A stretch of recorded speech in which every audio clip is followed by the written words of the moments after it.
મને બ્રેસ્ટમાં ગાંઠ છે તો શું આ ગાંઠ કેન્સર હોઈ શકે છે? આ ગાંઠ માટે મારે શું સોનોગ્રાફી, મેમોગ્રાફી, એમઆરઆઈ કે પેટ સ્કેન કરાવવું પડશે? ગાંઠને મારે સર્જરીથી જ કરાવવી પડશે કે આની માટે કોઈ દવા પણ અવેલેબલ છે? મને કેન્સર ડાયગ્નોસ શું છે તો શું મારે આખું બ્રેસ્ટ કરાવવું પડશે? આ બધા કોમન ક્વેશ્ચન્સ છે બ્રેસ્ટ લમ્પ અને એના ટ્રીટમેન્ટ વિશે. તો આજે આપણે વિડીયોમાં ડિસ્કસ કરશું કે બ્રેસ્ટ લમ્પ શું હોય, એ કયા ટાઈપ્સના હોય, એને આપણે ડાયગ્નોસ કેવી રીતે કરીએ અને ફાઇનલી એનું ટ્રીટમેન્ટ પ્લાન આપણે કેવી રીતે બનાવી શકીએ. નમસ્કાર મિત્રો, હું ડૉક્ટર પ્રિયાંશ જૈન, ઓન્કોપ્લાસ્ટિક બ્રેસ્ટ સર્જન. આજે હું બ્રેસ્ટ લમ્પ વિશે બધી જ માહિતી તમને આપીશ. બ્રેસ્ટ લમ્પ શું હોય? નોર્મલ બ્રેસ્ટ કરતાં આપણને બ્રેસ્ટમાં બીજું કંઈ પણ ડિફરન્ટ ફીલ થાય એને આપણે બ્રેસ્ટ લમ્પ કહી શકીએ છીએ. એ સ્વેલિંગ, ગાંઠ, હેવીનેસ, ટાઇટનેસ એ બધી વસ્તુનો સમાવેશ આપણે બ્રેસ્ટ લમ્પના ડાયગ્નોસમાં કરી શકીએ છીએ. બ્રેસ્ટ લમ્પ શાના માટે થાય? શરીરમાં કોઈ પણ હોર્મોનલ ચેન્જીસ થાય, ટ્રોમા, ઇન્ફેક્શન કે ઇડિયોપેથિક એટલે જેનો કોઈ કારણ નથી. આ બધા કારણો છે બ્રેસ્ટ લમ્પ થવાના. હવે બ્રેસ્ટ લમ્પની કેરેક્ટરિસ્ટિક વિશે વાત કરીએ તો આની સાઇઝ નાની મોટી હોઈ શકે છે, આ પેઇન ફ્રી હોઈ શકે છે કે આ પેઇન સાથે એસોસિએટેડ હોઈ શકે છે, હાર્ડ હોઈ શકે છે યા સોફ્ટ હોઈ શકે છે, એ ફિક્સ્ડ હોઈ શકે છે યા મૂવેબલ હોઈ શકે છે. ડિફરન્ટ બ્રેસ્ટ લમ્પ્સની ડિફરન્ટ કેરેક્ટરિસ્ટિક હોય છે ને આ બધા કેરેક્ટરિસ્ટિક પરથી આપણે એને ડાયગ્નોસ કરી શકીએ છીએ. બ્રેસ્ટ લમ્પ શું છે એ તો આપણે સમજી લીધું. હવે આપણે સમજવાનું છે કે બ્રેસ્ટ લમ્પના કયા કયા ટાઈપ્સ હોય છે. એમાં આવે છે ફાઇબ્રોએડિનોમા, બ્રેસ્ટ સિસ્ટ, ફાઇબ્રોએડિનોસિસ, એબ્સેસ કે પછી કેન્સર. ફાઇબ્રોએડિનોમા એટલે નોર્મલ ચરબીની ગાંઠ. એ મોસ્ટલી યંગ પેશન્ટમાં જોવા મળે છે, એપ્રોક્સિમેટલી 15 to 25 યર્સની એજમાં. એ સ્ટાર્ટિંગમાં બહુ સ્મોલ હોય છે અને અમુક કેસીસમાં એ ધીરે ધીરે સાઇઝ ગ્રો કરે છે. એ પેઇન ફ્રી હોય છે અને મૂવેબલ હોય છે અને સોફ્ટ સ્વેલિંગ છે. ફાઇબ્રોએડિનોમાનું ડાયગ્નોસિસ આપણે ક્લિનિકલી કરી શકીએ છીએ અને જરૂર પડે તો અમુક કેસીસમાં આપણે સોનોગ્રાફી અને એફએનએસી પણ કરાવી શકીએ છીએ. ફાઇબ્રોએડિનોમાની અગર સાઇઝ સ્મોલ હોય, એપ્રોક્સિમેટલી લેસ દેન 2 કે 3 સેન્ટીમીટર, તો એની કોઈ ટ્રીટમેન્ટની જરૂર નથી અને ફ્યુચરમાં બી એકદમ હાર્મલેસ હોય છે. પણ અગર જો એની સાઇઝ વધતી હોય, મોર દેન 2 કે મોર દેન 3 સેન્ટીમીટર, પેશન્ટને ડિસ્કમ્ફર્ટ ફીલ થાય છે કે સાથે પેઇન એસોસિએટેડ છે, આવા કેસીસમાં આપણે એને સર્જિકલી રિમૂવ કરી લેતા હોઈએ છીએ. સેકન્ડ નંબર પર આવે છે બ્રેસ્ટ સિસ્ટ. બ્રેસ્ટ સિસ્ટને સિમ્પલ ભાષામાં સમજાવું તો પાણીની ગાંઠ. એ નોર્મલી 35 to 45ની એજમાં જોવા મળતી હોય છે. સાઇઝ બહુ સ્મોલ હોય છે, એસિમ્પ્ટોમેટિક હોય. આપણે રૂટીન સોનોમેમોગ્રાફી કરાવીએ તેમાં એ ડાયગ્નોસિસ થાય છે કે ભાઈ બ્રેસ્ટ સિસ્ટ છે. નોર્મલી 8 મિલીમીટર ટુ 10 મિલીમીટરની એની સાઇઝ હોય છે. એને આગળ કોઈ ડાયગ્નોસિસ કે કંઈ ટ્રીટમેન્ટની જરૂર હોતી નથી. અગર એ સિસ્ટની સાઇઝ વધે છે તો પછી સિસ્ટમાંથી આપણે પાણી કાઢી લેતા હોય છે ને એથી જ એની ટ્રીટમેન્ટ થઈ જાય છે. મોસ્ટ ઓફ ધ કેસીસમાં આમાં સર્જરી કે દવાની કોઈ જરૂર થતી નથી.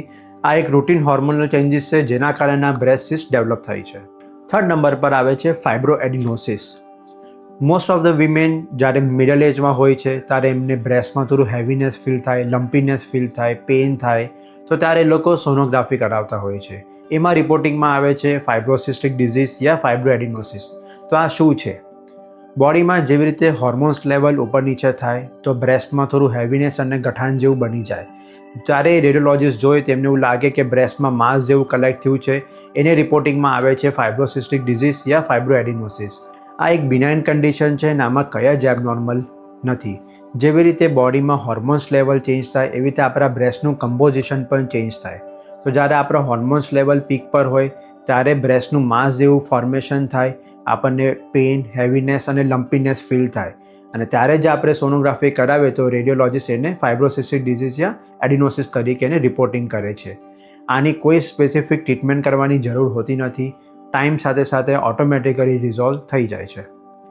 ફોર્થ ટાઈપ ઓફ બ્રેસ્ટ લમ્પની વાત કરીએ તો આવે છે બ્રેસ્ટ એબ્સેસ.